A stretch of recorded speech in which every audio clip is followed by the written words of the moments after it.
everybody. Welcome back to the Dawn of Drones podcast. I'm Dawn Zoldi, your host and the CEO of P3 Tech Consulting. So great to have all of you out there. Remember, we're live, so don't forget to drop into the chat. Tell us where you're from, what you're doing, what questions you have, any comments or encouragement that you can provide to us. We love all of it.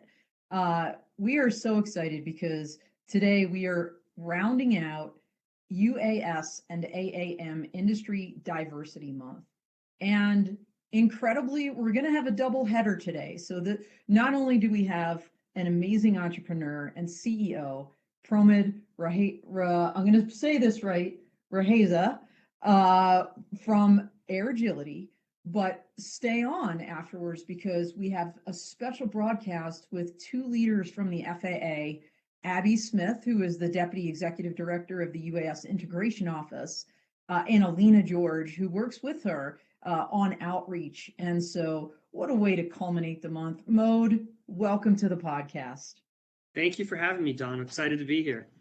Yeah, absolutely. And by the way, Mode is appearing as a Carahsoft partner as part of that Carahsoft Partner Series. Carahsoft is doing amazing things with a brand new uncrewed aircraft, government-focused line card they've put out, end-to-end solutions, everything from hardware, like what we're going to talk about today with Mode, to software, cybersecurity, to counter UAS. So anyway, more on that later, but Mode, let's talk about you and a little bit about where you're from and your background. Absolutely. So first, happy to be here, and yeah, my name is Pramod, Mode for short, as you've been saying, and I'm a first generation Indian American. I was born here in the U.S., good old U.S. of A. Had the opportunity to actually go back to India as a young child and live there for a few years, and then come back again.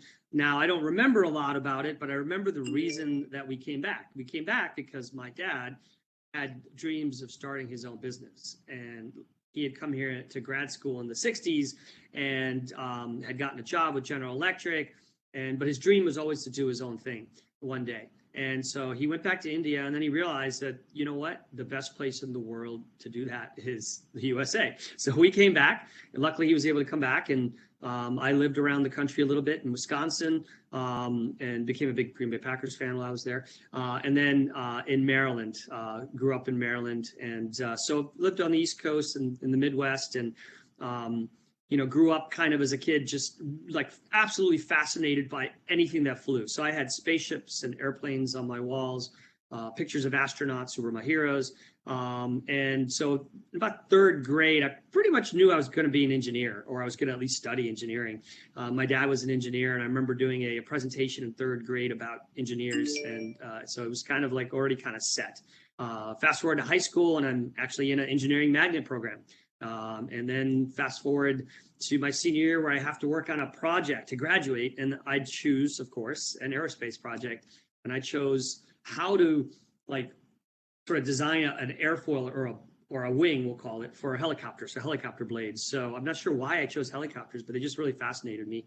But I could see the tie-in now, going forward to drones. You're essentially, you're doing a lot of VTOL stuff, right? Vertical takeoff and landing type of things. So it all kind of meshes together, and it's kind of, when I look back and I sort of see this manifestation of things that happened along the way that lead me to where I am. And it's not a straight line by any means. So.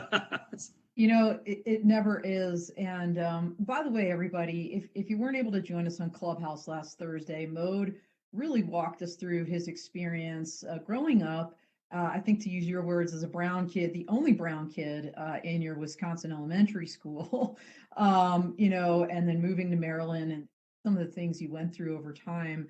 So absolutely check that out. The replays are available, on Clubhouse. But let's talk about that just a little bit, Mode, because, and maybe elaborate on that, because you had mentioned during our Clubhouse conversation, this kind of cultural pressure, if you will, to either become, I think the top three were doctor, lawyer, engineer. That's right. And your dad was an engineer. Obviously, that influenced your path along the way to focus on engineering. But at some point, you decided you wanted to become a pilot. So tell us about that and kind of the reaction you got from your own community, and then from kind of that external community as you entered into it.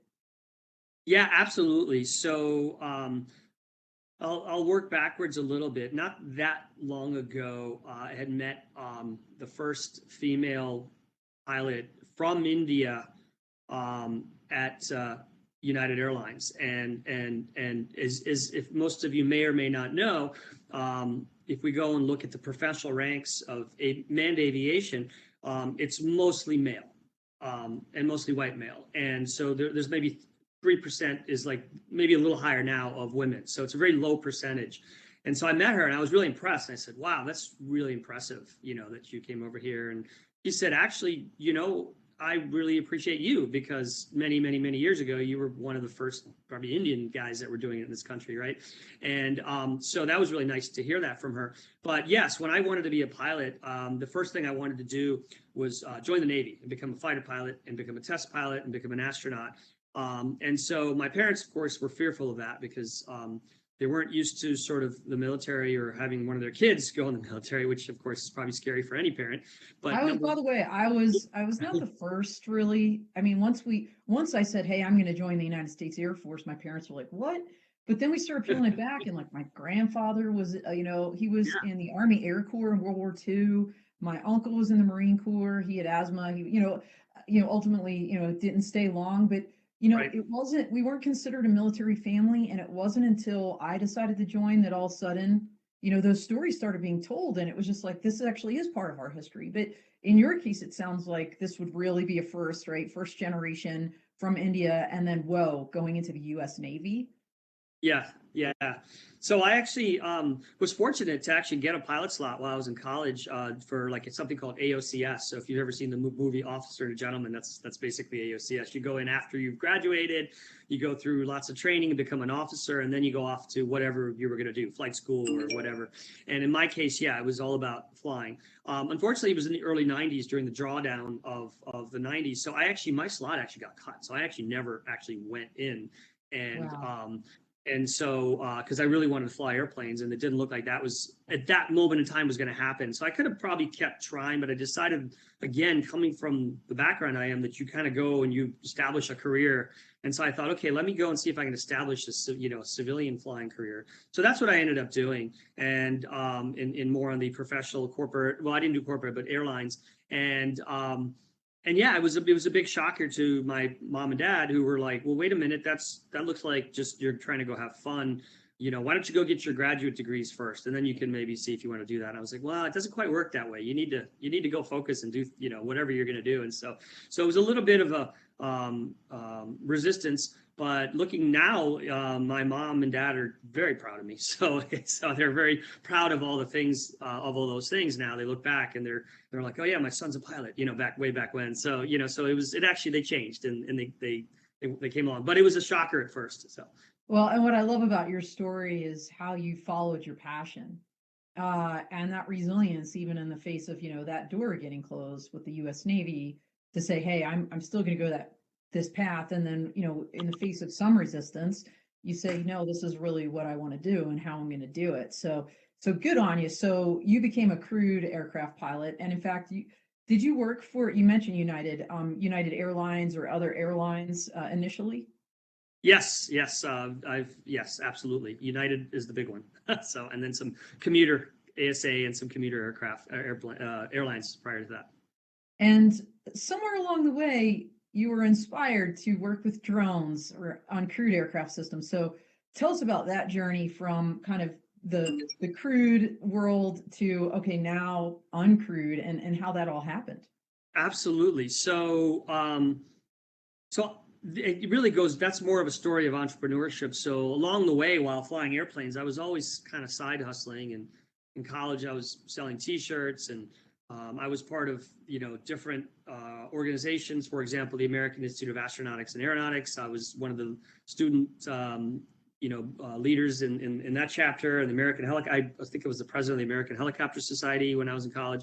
And so I would actually create T-shirts to raise money for the organizations. We would like come up with designs, and then we would print the T-shirts and sell them to the other students. And so that's just kind of where it sort of started. But along the way, I started a number of businesses and became essentially a serial entrepreneur, for lack of a better description.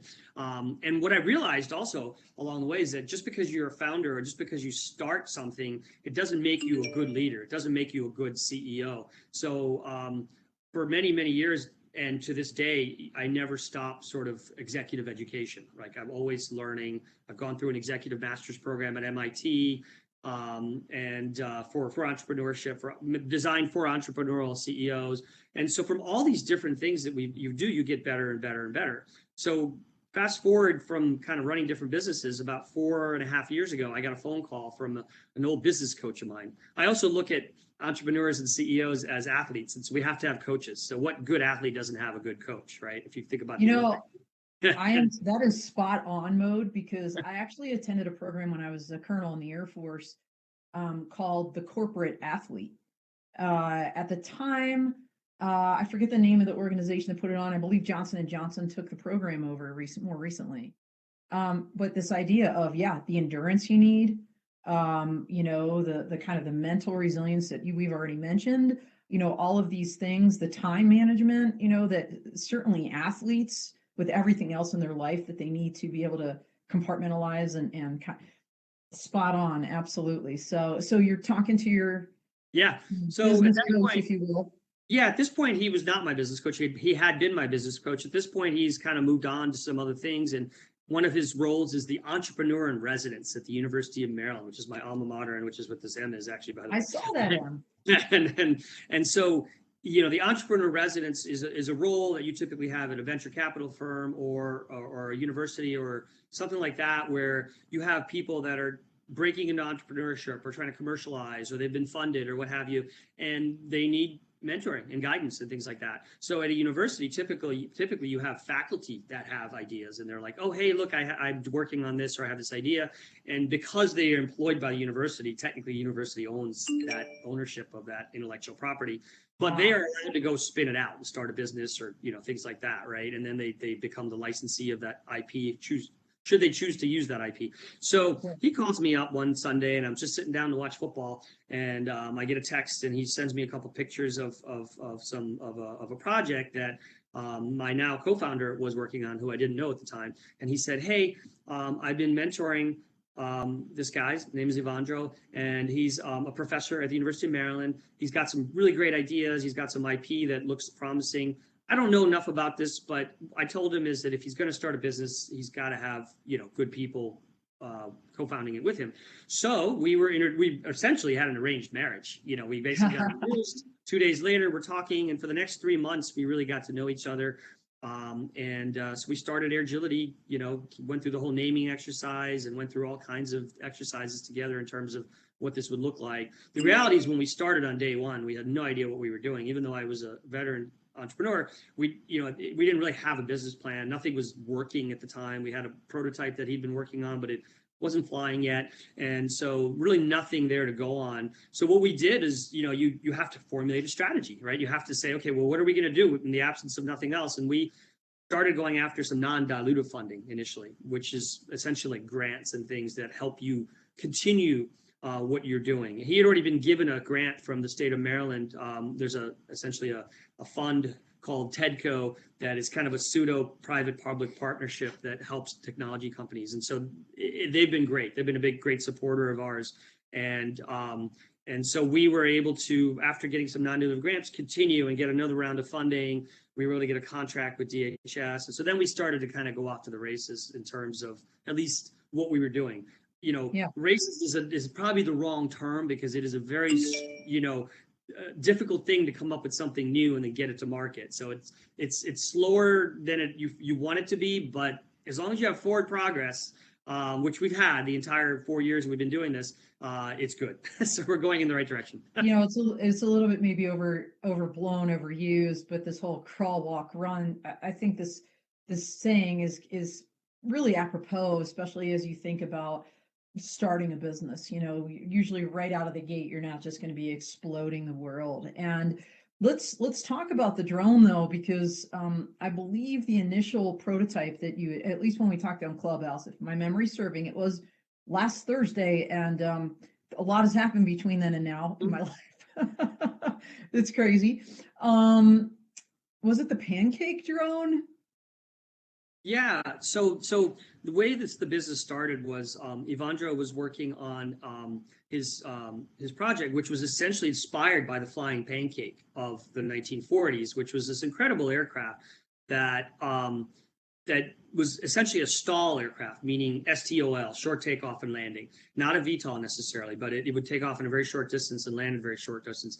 And it had great metrics that came out of NASA Langley where it was created. They were tested in the wind tunnel, they got it on the aircraft carriers, it started to fly, but it never became operational because the jet age came along.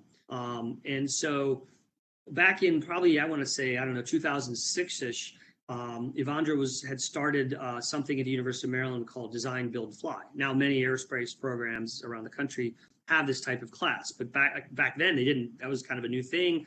So he had pioneered it at the university, and they had created sort of a version of the flying pancake. In his mind, he was thinking, "Oh, this would make a great, aircraft of some sort." But this is before the dawn of drones. So fast forward to 2015-16, and the dawn of drones is now in full swing, and people are creating things, and we're starting to see technology happen. We're starting to see investments come in, and he thought to himself, "Gosh, I'd like to do something with this." And so he started to work on his patents, which now Airgility, we have 5 fully issued patents and 30 pending. Wow. So the IP portfolio is growing. But to make that sort of story a little shorter, that's when we met, and we decided to take this and use this as the basis of our initial business. What we realized, though, as we started to do it, was that the regulatory environment, the regulatory risk was going to be pretty big, and we weren't going to get there very fast. And if you've got the Googles and the Amazons of the world pouring millions and millions of dollars into this, why not let them do that for a while, and then we'll kind of... Well, and so just to be clear, I mean, you're alluding to it, but let's be specific. Yes. The pancake was more like a delivery type drone. It was a That's right. larger, I mean, it might have been, I believe, if I recall correctly, the weight was lower, even with the payload, but it was a very large aircraft that was built really for delivery purposes. That's right. Yeah, it's a 5 by 6 foot aircraft. So think of it the size of like a small kitchen table. What's very unique about it is the ability to carry an internal payload and stay in the Group 1 UAS category under 55 pounds, and get from point A to point B pretty fast and do it in a VTOL manner. So you've got the characteristics of VTOL aircraft, but also a fixed wing. So we had these tilting nacelles. But what we realized was that, hey, this is going to take a long time to get to market. And, oh, by the way, there's this DHS contract sitting in front of us where they have selected us out of probably 200 UAV companies, and they like what we're doing, even though we don't have the capability yet. They believe that we can do it, which is to build a similar aircraft, but do it in a smaller form factor. So a small UAS, think of something that sits on your tabletop, and that now can go into confined spaces, go through doorways. And they did that with the backdrop of, hey, in public safety, we have this problem where, for security and or for search and rescue purposes, we need to be able to send drones into harm's way or into hazardous areas where maybe they can do some surveillance or some detection prior to the first responders showing up. So maybe kind of getting there earlier. And that was the idea. And so that's the road. We actually sat down and really did this. We had what I call a blue ocean strategy. So there's a book called Blue Ocean Strategy, actually, another book. And that I read a lot of books. And this book, you don't need to read the whole book, but really basically the concept is, hey, where is a place that we can do business that not everybody is, and where it makes sense to make a profit, and et cetera, et cetera. And we saw the blue ocean as indoor drones for urban and other types of environments where you need GPS denied capability. Now the reality is we didn't have that capability. We were going to have to develop it, and that was part of what this contract was for. It was a R&D contract to develop the capability over 2 years. And we did. Over 2 years, we got to the finish line where DHS was very, very happy. And to this day, we were part of their science and technology directorate when we were doing that. They look at us as a big success story of, look, we kind of did this sort of, we'll call it an incubator accelerator program for R&D, and these guys came out with something that they're commercializing. That was sort of the goal. Yeah, there's a lot I want to peel back there. The first, as you alluded to, a book. And so what Mode is talking about is that with every one of my guests, we do special clips about leadership in life. We talk a little bit about their favorite book. And so Mode is alluding to that. If you haven't joined my Patreon, I encourage you to do that. We've got the bonus footage on there and my exclusive blog as well. You're alluding to this, GPS denied. Number one, you were an early mover Mode. I mean, you and your partner, thinking ahead, this blue ocean idea of, and I love that because so many times people create a solution in search of a problem to solve, but you kind of sought out the problem, like where can we actually have an impact, and decided, hey, this public safety arena, indoors, GPS denied. I think since then some companies have come out, but let's talk about, you were one of the first. So let's talk about this drone. And is this the Minotaur we're talking about? That's right. Yeah, we're talking about we call it the Minotaur. So we do all Greek naming convention. And the reason it's called the Minotaur is because it is able to go into dark and tight environments, and like silos and tanks and things like that. And so the Minotaur in Greek mythology inhabited the labyrinth. So we call it the king of the labyrinth, our drone. The king of the labyrinth. I love that. And by the way, we've got a couple folks chiming in. In fact, Mode, you just made an incredible connection here. Nicole Ramsey works actually in public safety. She said she wants to connect with you after this session. So remind me and I will do the direct invite. I've got a great connection with Nicole. She does a lot of things, including for the Advanced Air Mobility Collective and with the North Carolina AVSI chapter, one of many, many hats she wears. And Chris Wedgeworth is out there again, I'll call him one of our super fans. So great to see you out there, Chris. Thank you so much for dialing in again. So I love the Minotaur. I love the symbolism behind it. You're very deliberate in everything you do. You've been able to commercialize this. So tell us a little bit, before we talk about who's using it, let's talk about the interesting technological aspects of it. So I know there's, AI/ML piece of this. There's something that allows you to fly in GPS denied environments. And I don't know if it's the AI or something else. So can you, without, revealing state secrets here or proprietary information, can you just kind of high level walk us through, because you guys had to design this, what kind of went into that, and what are the unique aspects of the Minotaur that you programmed and you designed into it?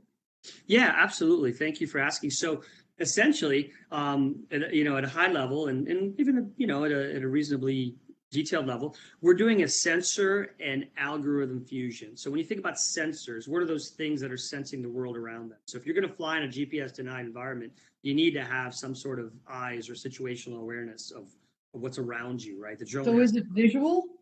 Right. So that's what I was getting at. So it's a combination of optics and lasers. Right. So lasers meaning LiDAR, right? Yeah. And then optics are cameras, right? So different types of cameras that are facing in different directions, that give you the odometry, how far am I from something, and where am I in space, in three-dimensional space, right? But then in order to actually navigate and move around and maybe not hit something, you also need to now program software or algorithms. So when at the beginning of the podcast, we sort of alluded to that we're a hardware company. We've actually become a software company. We're one of those unique companies that's hardware and software. And I would argue that most drone companies are. You still have to have software in your drones, of course. But the software piece has really taken over to, even though we have all these great patents on our designs, both design and utility patents, the software is really the piece that differentiates us. So to your question about what differentiates is, yes, we're doing this fusion of things that allow us to sense and avoid other objects around us, sense and navigate. So if I can go into a room I've never been in and just fly around and not hit anything, and I can do that autonomously. I can just say, tell my drone to go and just go explore it. It'll map out the room as I'm flying around. And then from there, I can pick out points of interest or things like that I want to maybe go look at. And then finally, it's what we term internally is really sense and prioritize, which is now the AI piece. The AI piece is, okay, I'm maybe looking for something. So we have the ability, which is very unique from other companies, to put multiple neural networks on the drone. We're doing one at a time right now, but we can switch it out. And why that's important is our prospects and customers tell us is that, look, that's important because the data is the most important thing, not the platform, right? So yes, I have this great platform that gets me the data, but at the end of the day, that data is proprietary to many enterprise customers, or even the military, right? Or whoever you're selling to. And so if you buy a commercial off-the-shelf drone, typically there's no guarantee that that data is just for you. They have some claim to it. So and we've been told that by enterprise customers that this is important, that we want to load our own neural networks on, or our own brain on the drone. And the most simple example I'll give you of a brain is, okay, the drone's flying around and we're asking the drone to detect another human being. So if it sees you, it immediately puts a box around you, as an example from the. So like facial recognition, like people can program that into this? Yeah, you're getting a lot more advanced there, but yes, absolutely, absolutely. So, at the most basic level, tell me if I see a human being if I'm going into a search and rescue situation. And got you. And if I am, if the drone is, great, let me know right now, real time. I want to know. I want a message sent to me, or a picture or video, and then I can send somebody over to that location to go help them. Right, yep.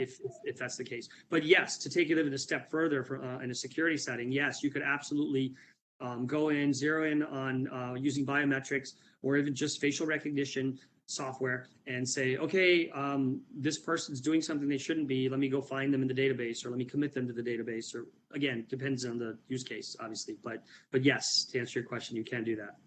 Well, and you and I talked about this. By the way, everybody, I met Mode for the very first time at the Energy Drone Robotics Coalition Summit last October in Houston, Texas. By the great event coming up in June. We'll be there. I'm pretty sure we're going to have a panel, and Mode is going to be on that. So awesome. Join us in Houston. But I remember when I met you, I'm like, I really want to get you on my podcast. Even then, I saw you flying your drone around. You had like a caged kind of demo area. Folks were testing out your drones.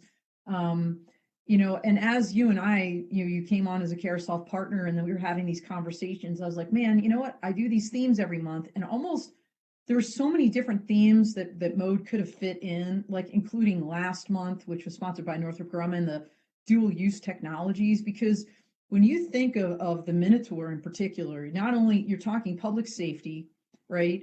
You were just talking about the military, which is, kind of your traditional dual use, mil, civ. Yep. And then from a commercial standpoint, being able to go inside a tank, some kind of a storage tank to do an inspection, remotely inside, GPS denied. Just the use cases are really endless, and I think it's just so exciting what you've done. But the Minotaur is not your only platform. You have, at least on your website right now, two other ones: the HS1 and the MS1. Right. Can you kind of, I know what, and I'm sorry, I don't recall which one is more the counter UAS. You've got so much going on, the counter UAS one. Can you kind of walk us through those two other platforms? Absolutely, absolutely. So going back to just taking one step back to say Blue Ocean Strategy, for example, when you are a small company, you really got to focus. You can't be, you're not Google. You can't throw $20 million here, $20 million there or more, and let's go do all these different projects and then see what works. You kind of have to really make strategic decisions and decide what direction you're going to go. And so we had to do that. And we did that with the Minotaur. But as I mentioned earlier, we started out with this HS1, which is the flying pancake type thing. We call it the horseshoe because it looks kind of like a horseshoe crab. Definitely go on his website, by the way, because you've got a picture of that, and it does look like a horseshoe crab. Yeah, and so so we had to decide. Okay, we're going to go after this small UAS indoor autonomous stuff.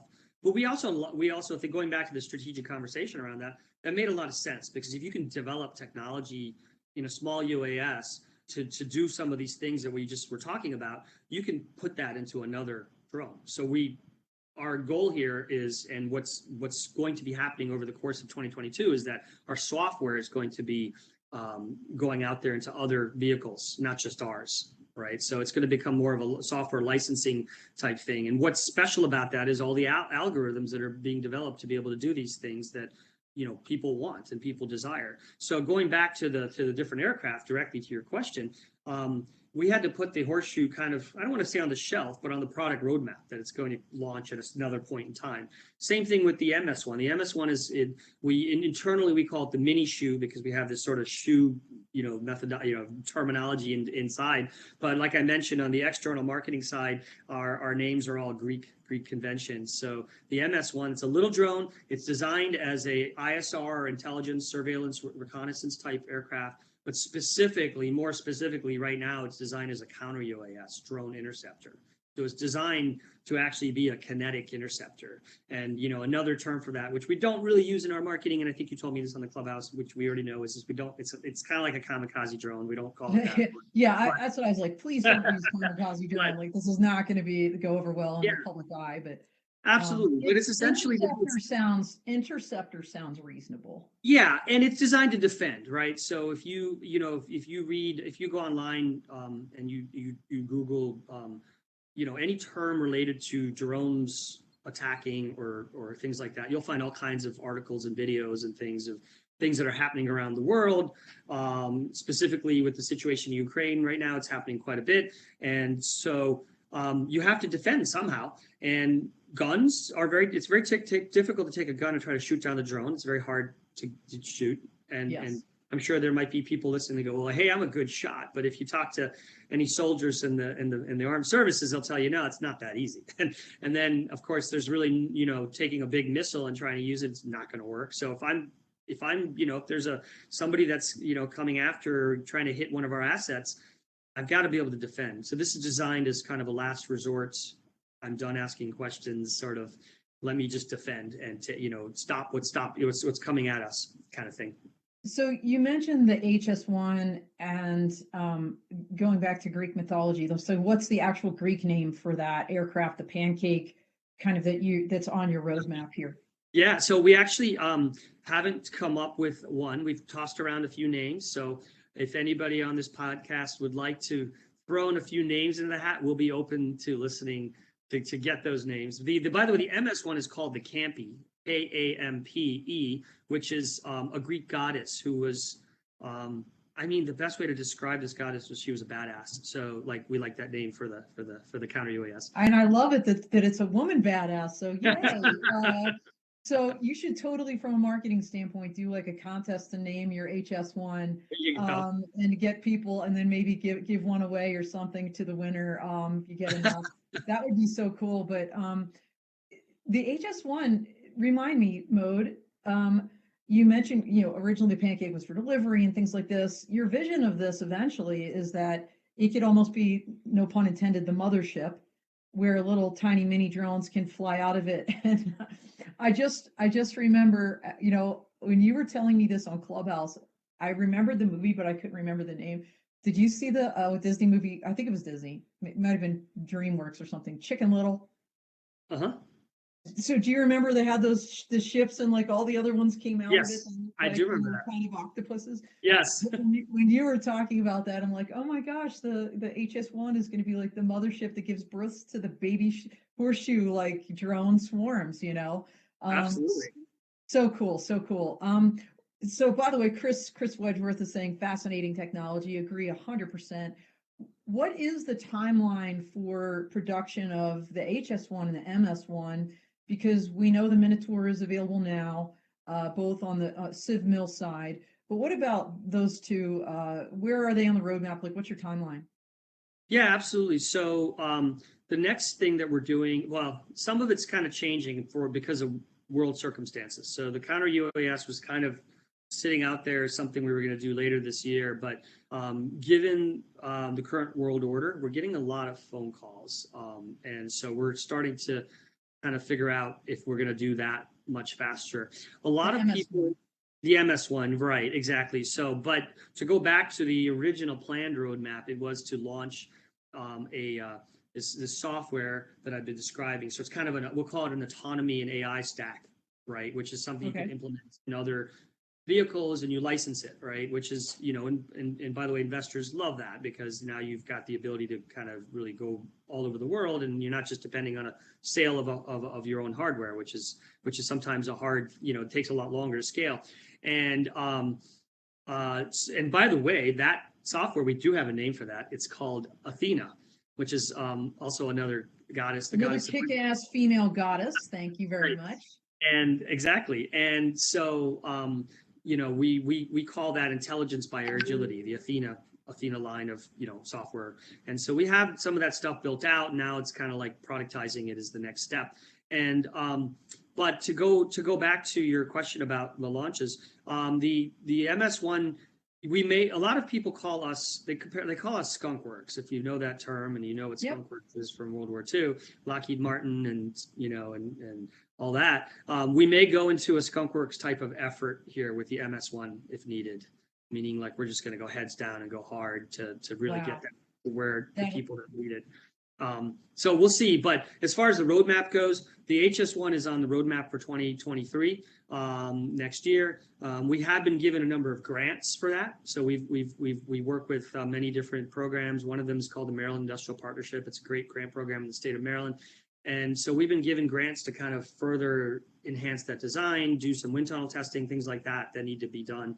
And so we have some of that funding sitting there, and we have to use it by a certain time. And we want to make sure we do take advantage of that and then start getting that to a point where it's flying. Yeah. So speaking of kind of nose to the grindstone, going hard, I saw an announcement that you've become part of this thing called the AIRO, AIRO group, and that y'all are going after some what they call SPAC funding, or special purpose acquisition company funding, that would result in a listing on the U.S. stock exchange. So can you tell us a little bit about that? Because that's kind of huge news. Yeah, absolutely. Thank you. So yeah, the Aero Group is a conglomerate of various companies that span all the aerospace and defense sector. So we're talking training, avionics, companies like that. So yeah, you could Google it, and there's some news out there about it. The idea is to come together and then launch this sort of mid-tier aerospace and defense. Companies that are involved in that include Aspen Avionics, Jaunt Air Mobility, which is based up in Montreal. So we're working closely with those companies and starting to figure out how we kind of play together and how we can put our AI and autonomy into their various platforms that they do. And so no longer, from a vehicle perspective, no longer is it a SPAC. Now they're looking more of a traditional IPO route. Wow. Okay. Well, either way, huge news and big things in your future, to be sure, with the incredible not only hardware you've developed, but this kind of IP deck and the software that can be, kind of plug and play into other designs. I can't wait to kind of continue watching your progress and what you're doing.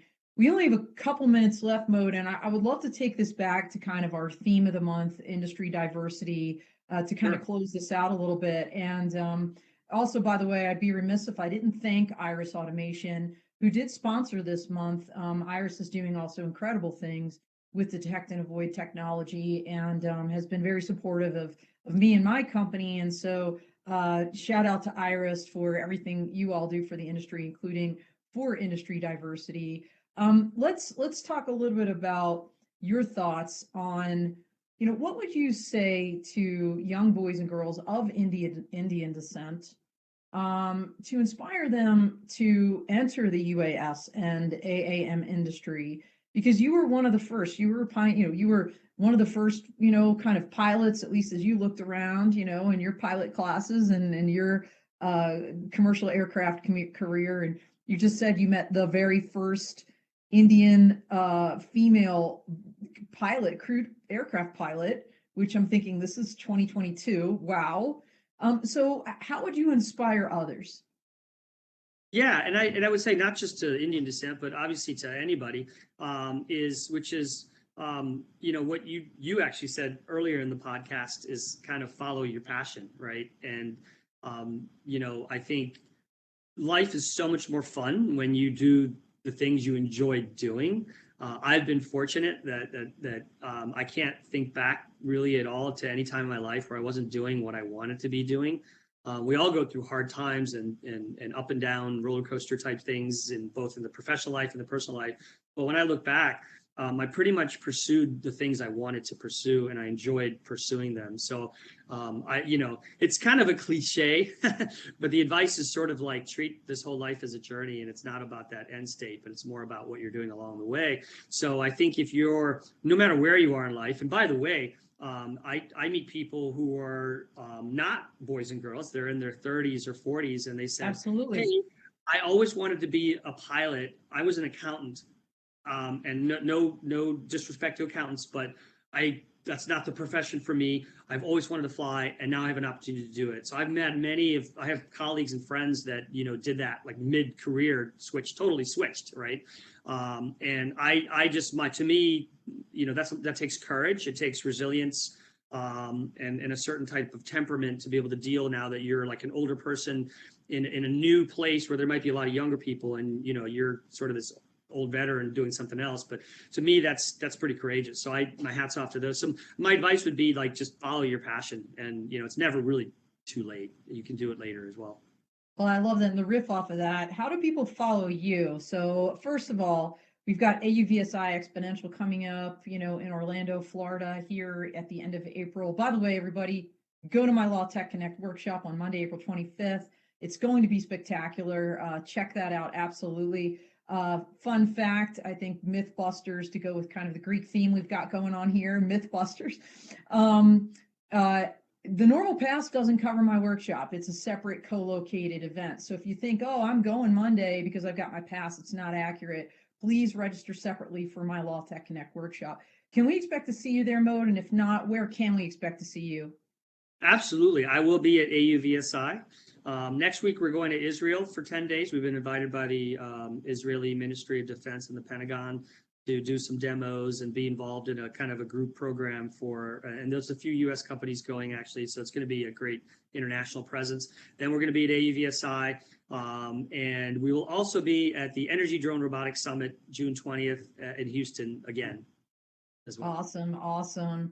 So we've got Wing X-Band saying that they're going to see us there too in booth number 945. So Michelle, thanks for dialing in, and I'm definitely going to check that out. Make sure you come to my event, Michelle, and definitely check it. Mode, what's your, do you have a booth? You're just going to be wandering around the floor? No, we will be a part of a booth, and I apologize, I don't know my booth number right now, but we will be there with the state of Maryland contingent. So we will be, if they're going to have probably a big thing. Oh, they're going to have a pavilion. It's going to be ginormous, so we'll be I'm part of the sure. Maryland Pavilion. That's right. Yeah, the Maryland Very, Pavilion. very cool. All right, great. And then how do people reach you?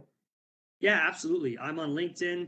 My first and last name, Pramod Reheja, pretty easy. Twitter, Facebook, and Instagram. I'm on every platform, and you can also look for Airgility. We have that as our tag as well, at Airgility, both on LinkedIn as well as Twitter and Instagram. All right, awesome. Well, shameless plug real quick, and then I'm going to give you the last 30 seconds to close us out here, Mode, before we transition and do our special broadcast with the FAA. Some incredible leaders from there will be up next. So everybody stay on and tell your friends to dial in as well. Tomorrow on Clubhouse, 1 p.m. Eastern, we're kicking off our new month of April as we transition into that with a thought leader theme. And we're going to have Don Bershoff, CEO of True Weather Solutions, in the Clubhouse, and same time, same place next week on this podcast. So if you haven't heard from Don, when you think about thought leaders in this space, and Mode, you mentioned sensors, weather is so critical to all drone operations, except indoors, maybe. Don is doing amazing things. He's got some great thought leadership, so absolutely dial into that. And I think that's all I wanted to say for now, but other than, again, stay on, don't hang up, stay on for the FAA. Mode, last 30 seconds, it's all you. All right. Well, first of all, thank you, Don, for having me. It's been exciting to be on the Dawn of Drones podcast. And I appreciate all the great things you're doing for the industry to bring exposure to the whole industry and what's going on. And I'm looking forward to meeting those of you that are on here, hopefully at AUVSI. Feel free to reach out. We're always looking to collaborate. We're looking forward to, we always love to meet new companies and new people. And so I look forward to that. And thank you for having me today. Yeah, absolutely. And what better way to close it out actually than to mention that Ricardo Villegra is saying excellent stuff. And I totally agree. Follow Airgility, follow Mode.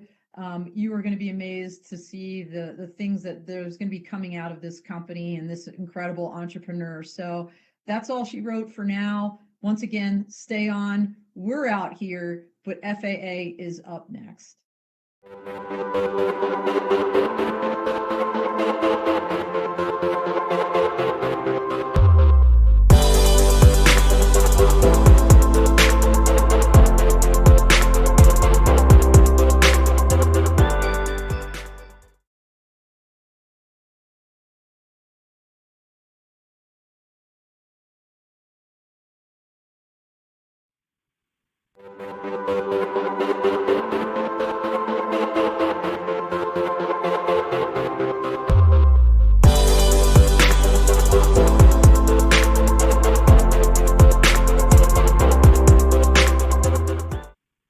Hey, everybody. Welcome back to the Dawn of Drones podcast. I'm Dawn Zoldi, your host and the CEO of P3 Tech Consulting.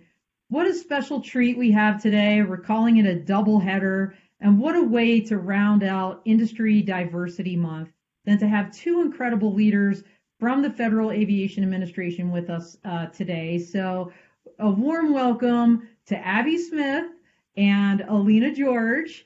Abby, if you don't know her, is the Deputy Executive Director for the UAS Integration Office, and Alina does outreach in that office. So I'm going to have them actually introduce themselves a little bit better than what I just did. And Abby, why don't we go ahead and start with you?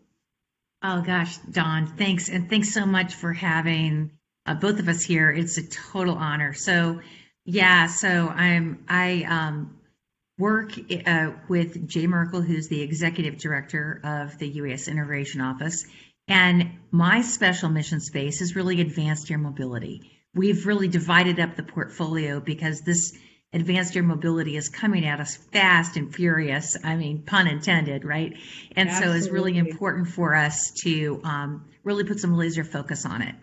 I've been with federal service for 31 years, and I've done everything from being an air traffic controller to coming up with system requirements, security post-September 11 ideas.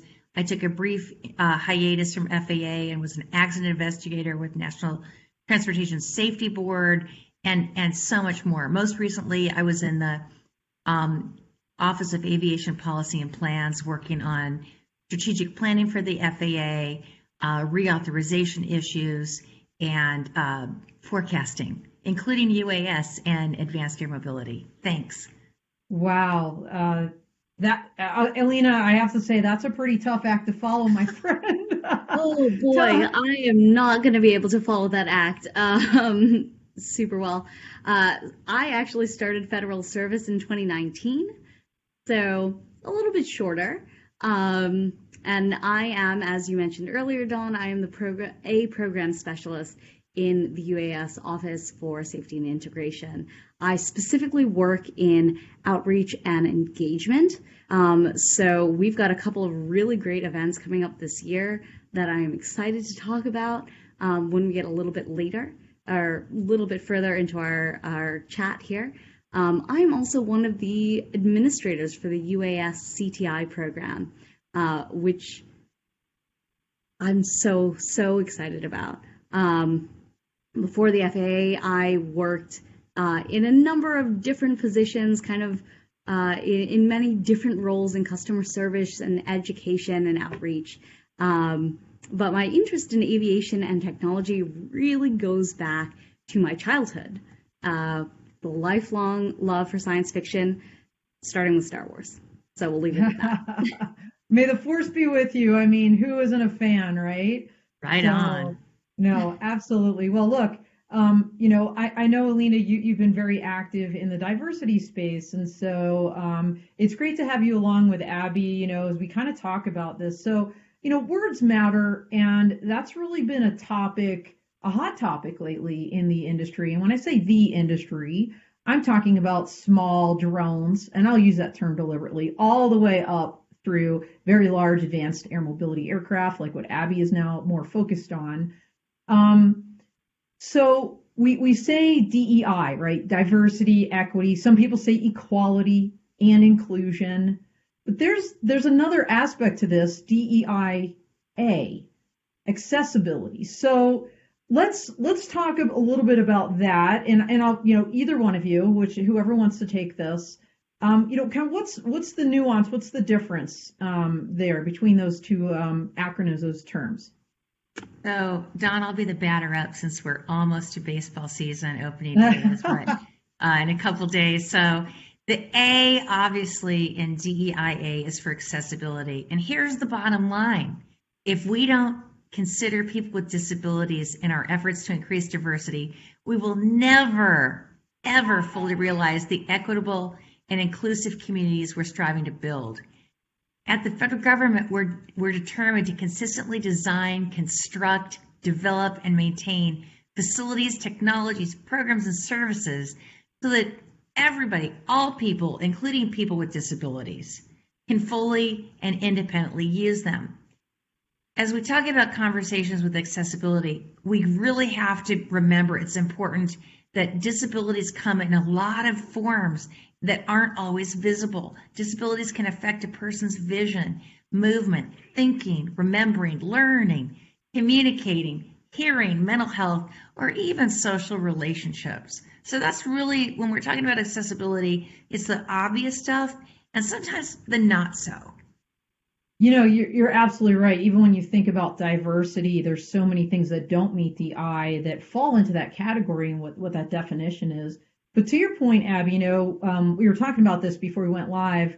Rob Corbett was on this podcast just a few weeks back.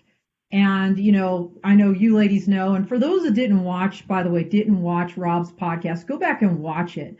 Rob is a United States Air Force veteran, a decorated veteran, a quadriplegic who's made it his life's mission to advocate for inclusive flight. And so he worked with a number of folks and 3D printed special parts to put on drone controllers, and he can fly a drone even though he doesn't have use of his hands. And he's just so inspirational. So absolutely that A, especially Abby, as we're building, if you will, this advanced air mobility, these aircraft, the infrastructure, the regulations and the systems that all need to be in place to make this work. And of course on the drone side or, uncrewed aircraft side as well. Great segue, uncrewed. I said that word deliberately as well. So you both know, and I think many of our watchers, our viewers know as well, that AUVSI recently changed their name from the Association for Unmanned Vehicle Systems International to Uncrewed Vehicle Systems International. And, it was interesting to watch on social, on some of these Facebook pages, some of the commentary coming out about that. Other people have why hasn't the FAA, followed suit? And look, being an attorney and having worked in the federal government as long as I have, I fully appreciate the challenges to changing words that are in the Federal Register and, probably, I don't even know how many millions of times. So what are some of the challenges in changing terminology from your standpoint? Well, so Don, thank you. And thank you for the cool segue about your experience as an attorney. I applaud what AUVSI did because, it's a much more accurate depiction of what's really going on. Because let's face it, if two women are flying a commercial airline, it's an unmanned aircraft. But that's ridiculous because that's not really where we're going. We're going to uncrewed or automated. So, but here's the challenge that we have at FAA. The term unmanned aircraft system is actually defined in statute and code for everybody. It's law and it's been adopted into regulation. So if we want to change this, it requires a legislative action. That's an act of Congress to change the law to achieve the full inclusive language that we're really seeking. In the meantime, we've transitioned to using the term drone for general communications and for internal messages, but we still use UAS or unmanned aircraft system for materials related to statutory, regulatory, or enforcement requirements or any associated implementing policy. Easy for me to say. And that's simply because we as a part of the executive branch of government don't have the authority to change that language. It does require Congress to change the law. Well, I'll start lobbying, and I'll tell you what, Abby, again, having been in the military as long as I was, I was pregnant 3 times. I had, 3 sons, and it always chapped me that there is no such thing as maternity leave in the military. So Congress created family leave primarily for, men, the male parent to stay home. But to this day, I believe they're still calling it convalescent leave, like I had my spleen removed. And, so getting that language changed, being inclusive, understanding the reality of what we're talking about, to me is so hugely important. This giving birth to a child is not like having your spleen removed, so there's so much, there's so much further where we need to go, in general. And, definitely Congress, if you're listening, anybody, consider changing this language, because words matter. So let's talk about that. Words absolutely matter. I work a lot with women in drones, and I know you both know Sharon Rossmark very well. Something she always says, and I echo, is, if you can see me, you can be me. And, certainly the corollary to that is, if they can see her, they know that she can be her, right? So words do matter. What kind of inclusive language efforts have you been able to do that are within your authority? You kind of alluded to informally using on crude in certain circumstances where you can, but what else, Abby or Alina? What are you doing there? Well, so I recently parlayed out of the Office of Aviation Policy and Plans.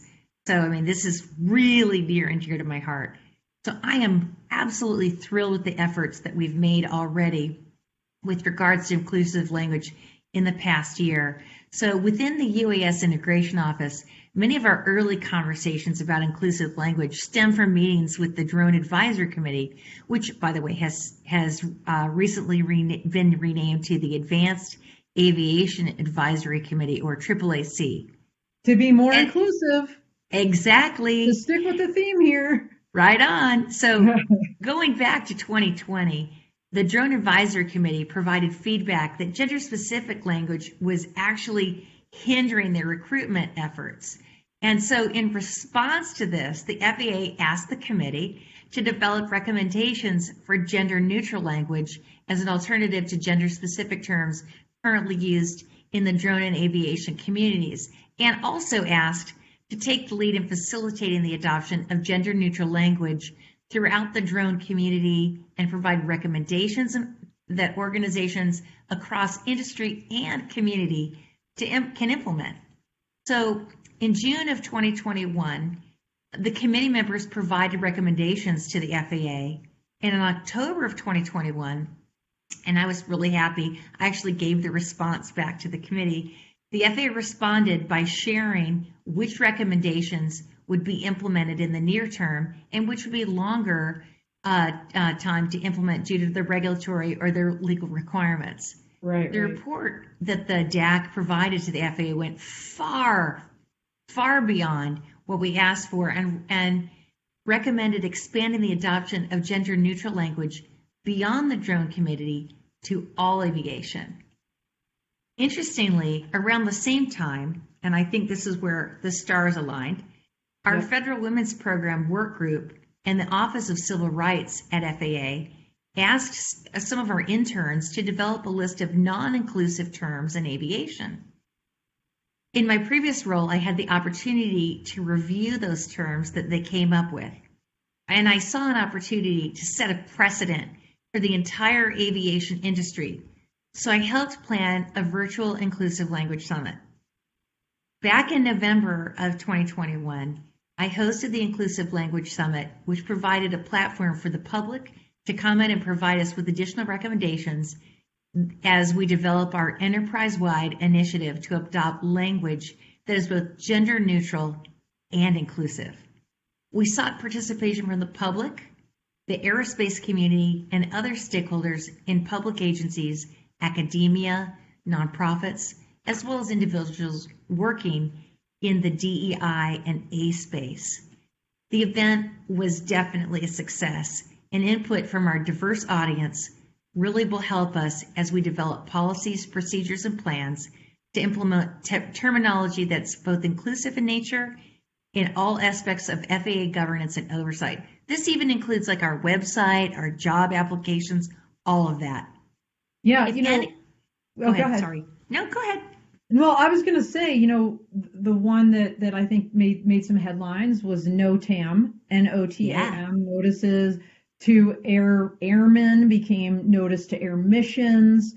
Again, a lot of chatter out there in the social media about that. But I really wish the U.S. Air Force would look at that and say, why are we still calling people airmen?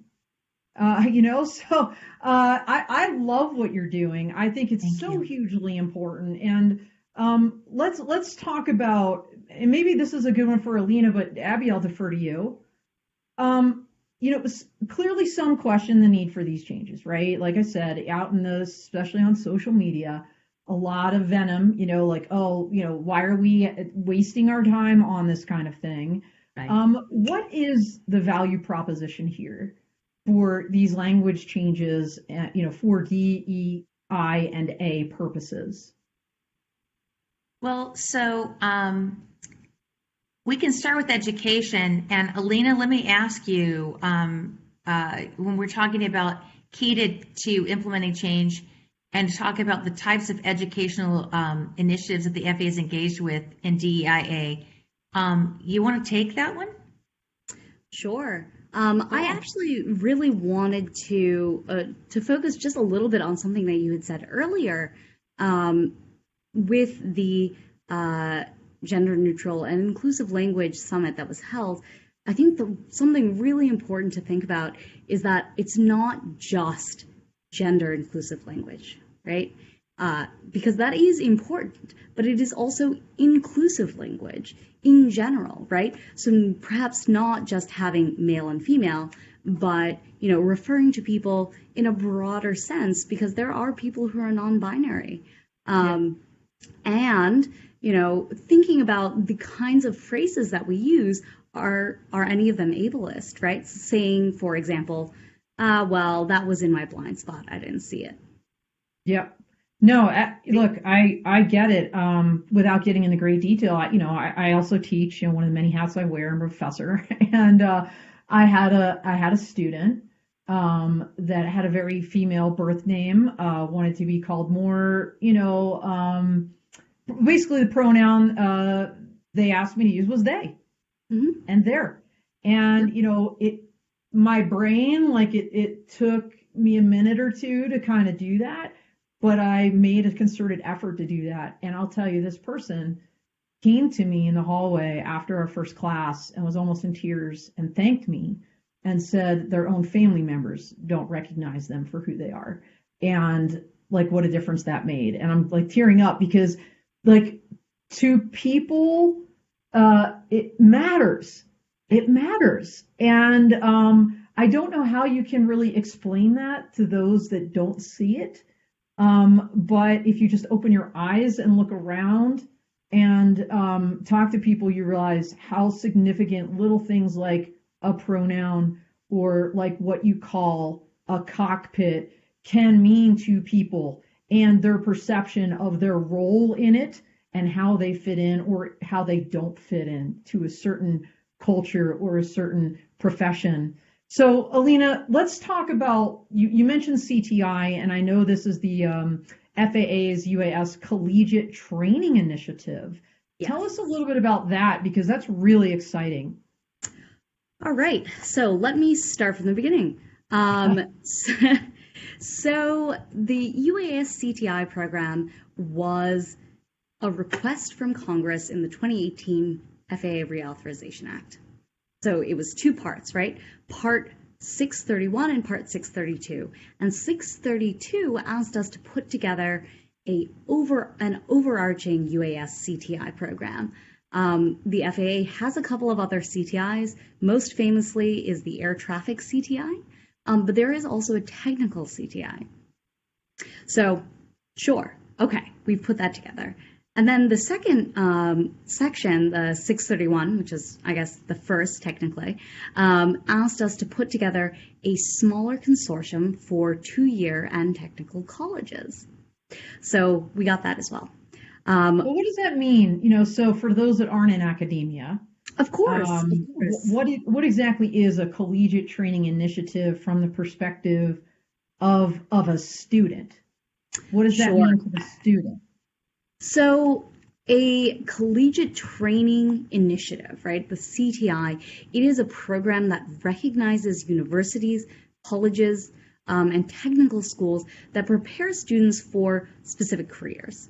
So in this case, we are looking at careers in drones. So we made sure that, you know, we are looking at 4-year, 2-year technical colleges. We don't want to say no to anybody that is part of this program. And also, we don't want to just, and we haven't been focusing on just schools that have aviation programs. We want it to be more inclusive. So we have reached out. The program was launched initially in 2020. During that time, from 2020 to now, we now have, I believe it is 89 schools all over the U.S. We are missing a couple of states, but you know, we are thrilled at how much work has been done within the program, and you know, we really made a point to reach out to, like I said, schools that are not historically sought after for aviation, because drones are. So I don't mean to cut you off, Alina, but just again to kind of really understand what this means. These 89 colleges, universities, 2-year programs, being a part of the FAA's UAS CTI. What does that mean? Is this particular curriculum? Is this a workforce development? Is this a certificate that people get that the students can attain different than their Part 107 or related to a Part 107? Gotcha. What exactly does this mean to universities and their students? Right. Okay. Gotcha. So a little bit of yes to all of those. Okay. There were some, there are 9 specific requirements that were given to us by Congress that the program had to include. I'm going to list off just a couple of them. You know, you had to learn about the different kinds of drones that are out there. Okay. You had to learn, you know, the different kinds of systems. You have to have some kind of practice, be it in person or on a simulator, right? And you have to know the FAA rules and regulations. So those are just some of the different requirements that were included to be, you need to be part of the program as a school. Yeah. Okay. For the students, we are requiring that a UAS program or class is part of either a larger UAS program, so, you know, something specific, and you would then graduate with a degree or a certificate, or, and we're really excited about this, or you can have, the school can have a UAS class or courses as part of a different degree program. For example, journalism or GIS, geography, right? Because drones are such an incredible tool, it's not just, you know, something that you're going to get. You can just use it for aviation. But what about law schools? Are law schools? Actually, we have been talking with the law school. Okay, excellent. And how do the schools tap into this program, Alina? They reach out to you, or they say, hey, we want to be a part of this. We want to offer a certificate. We want to offer a specialized UAS focused curriculum or training. How do they make that happen or become part of your CTI? Yeah, so that's a great question. There is a lot of information about the UAS CTI program on faa.gov/UAS. It's in the education section, but really just reach out to us and we will then send you an initial questionnaire. And if you don't quite meet all of the requirements, we'll work with you to get your program, where you need to be. I love that you're doing that. Let's transition to the Minority Serving Institute's Interns Program, or MSI Interns. What is that? Tell us about that. Well, sure. Abby, you want to take this one? Yeah, I'll take this one. So it's really the Minority Serving Institutions, or MSI internship program, is super cool. It's open to all eligible undergraduate and graduate college students attending an accredited college or university. And Dawn, last summer I had 2 law students, just so just give you a little nod here. So all MSI interns, they participate in a cohort project. And last year's cohort projects range from coming up with suggestions to implement more inclusive language in aviation, to providing strategies for the planning, development, and communications of a DEI project for the drone programs. I mean, and so many more other things all over the FAA. One of the focuses of the program is to provide opportunities to eligible students from groups that have historically been excluded in aviation, aeronautics, and science, technology, engineering, and math, such as African Americans, Asian Americans, Hispanics, Native Americans, Native Hawaiian, or other Pacific Islander peoples, persons with disabilities, student veterans, and of course, women, because don't you know, there's we're lacking on the numbers with women all the way around. I just saw your statistics from last year. Part 107 pilots were about up to 8%, a whole 8% of females, that are Part 107 pilots.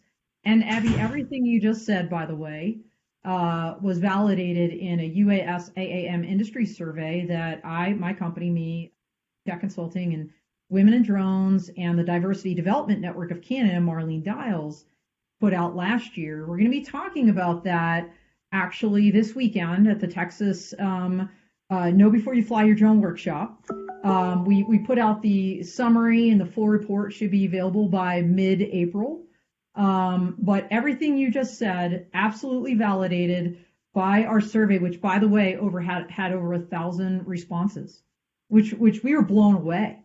To have that many people interested in diversity, to take the time to fill out like a 15-minute survey and give us that feedback. So that's huge. So what else are you doing to reach these historically excluded or marginalized communities, let's just say, to inspire the future workforce of tomorrow?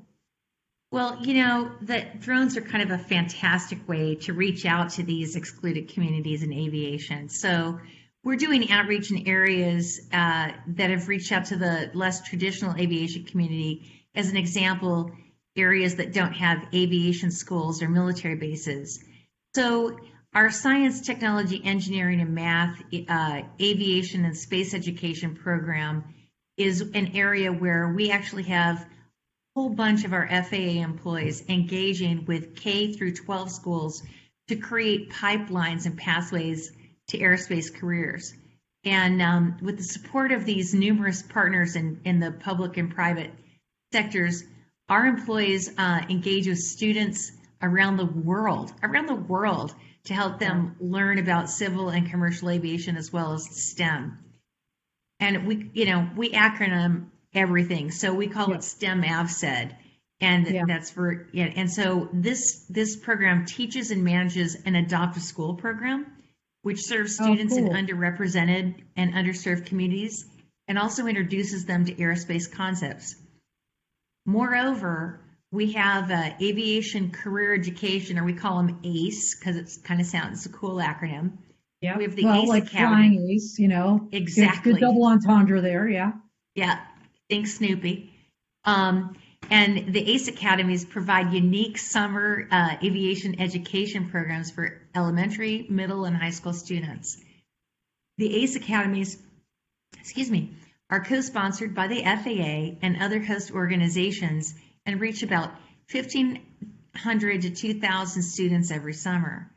So the program exposes students to lessons in flight planning, aviation history, the physics of flights, field trips to aviation-related sites, instruction in aircraft design and maintenance, flight simulations, and even in some locations, flights and aircraft.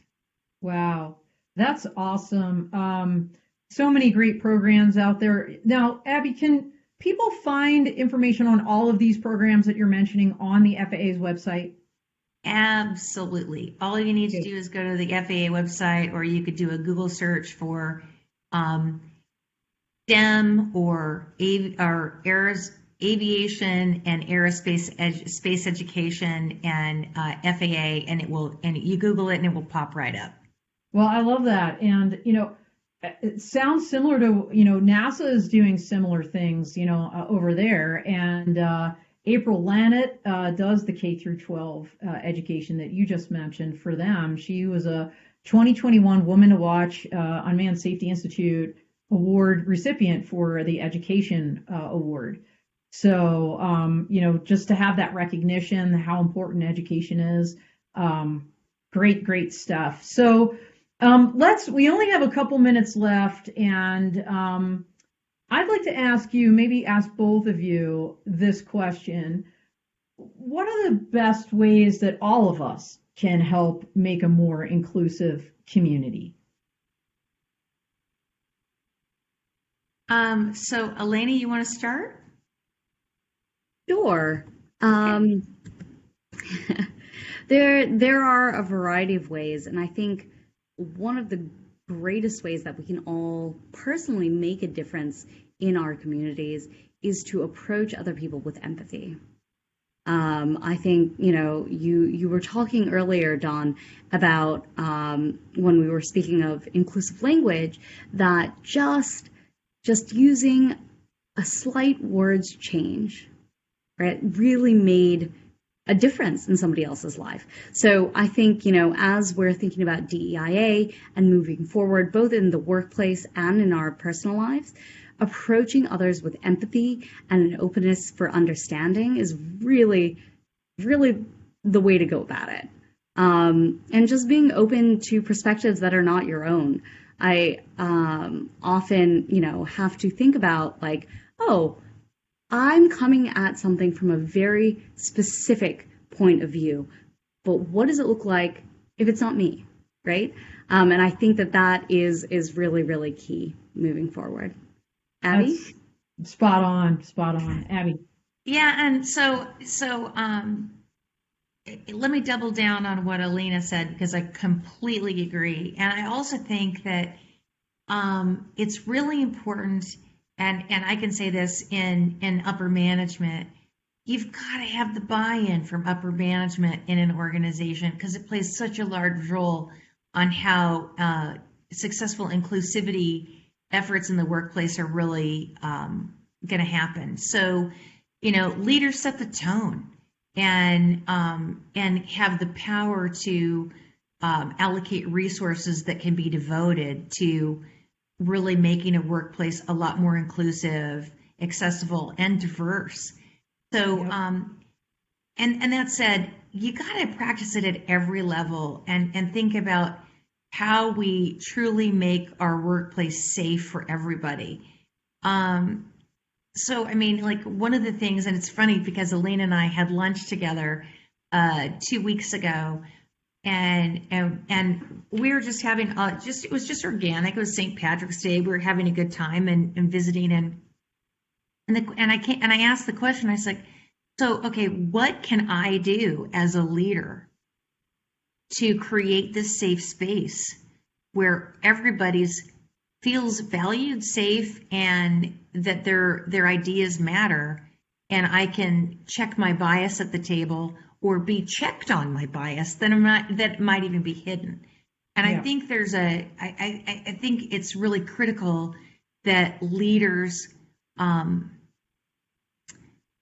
demonstrate vulnerability and demonstrate responsibility, that we don't know what's going on in other people's headspace, and make it and give their voice, defer to their voice, and really listen deeply for what we can do differently moving forward. Yeah, so got the little heart going here. Number one, just the fact that you asked Alina that question over lunch tells me that you are a good leader, because the fact that you would ask someone that works for you, what can I do to be better? How can I make this better? And seeking that input, that's huge. And number two, agree 100%. If it boils down, if D, E, I, and A boils down not to four words, but one, it's leadership. And so I love that the FAA is taking a leadership role in this arena to make this aviation community across the board, like as you said, a safer space, a better future for so many other people. We just have about a minute left, so I'd like to just give you each an opportunity maybe to give some closing words, and definitely again like how folks can reach you. So I'll start with Alina, and then we'll end with Abby, and we'll call it a day. Sure. So I want to thank you, Dawn, for having me on today. I'm really happy to be here. I think something as we move forward with DEIA, this is everybody's responsibility, right? It is not just the responsibility of BIPOC, Black, Indigenous people of color, or women. This is everybody's responsibility, and the more that we can chip in and work together to overcome all these hurdles, the better off that we'll be. And so I'll leave it with that. Well, I'd like to dovetail on something you just said, because it is everybody's responsibility, and we are all leaders in our own right. Yes. In our own sphere of influence, we are actually leaders, whether people realize that or not. So, Abby, over to you. Yeah, and so, I mean, it's funny you say that, Don, because I always say leadership is an activity, not a position. And there are people in positions of authority not exercising leadership all the time. Absolutely. And so let me close it out by quoting one of my heroes, Albert Einstein, who was definitely a quirky individual who had his own areas of discrimination and exclusivity to overcome. And that's this: the world that we've created is a product of our ways of thinking. We cannot change it until we first change those patterns. And so I think the first thing that we all have to do is challenge our patterns of thinking and say, what small one thing can we do to disrupt our mind patterns and do better for the rest of the people that we serve. Another great word is service. So thank you both for your service. Thank you for your time here today and for your leadership. So what a great way to end Industry Diversity Month on such a high note. Really appreciate both of you. Looking forward, we didn't get to those events, Alina, but hopefully I will meet or see both of you at the FAA Symposium at AUVSI Exponential. I know that's coming up. I'm very excited for that. And hopefully some other folks will also come to the Law Tech Connect workshop on Monday as well, that I'm hosting to talk about legal and regulatory and policy challenges for the industry and how we can all overcome those. So anyway, thank you again so much. That's all she wrote. For those that are going to be on Clubhouse tomorrow, Thursday, March 31st, 1 p.m. Eastern, we're kicking off a new theme for our month of April called Thought Leaders. Great segue, right? We've been talking about leadership this entire podcast. Our CEO, Don Bershoff of True Weather, is going to be our guest tomorrow and also next week on the podcast. So dial in to hear a little bit about his leadership in weather, which is so critical to drone operations. So that's all she wrote. Everybody out here, fly safe. Take good care.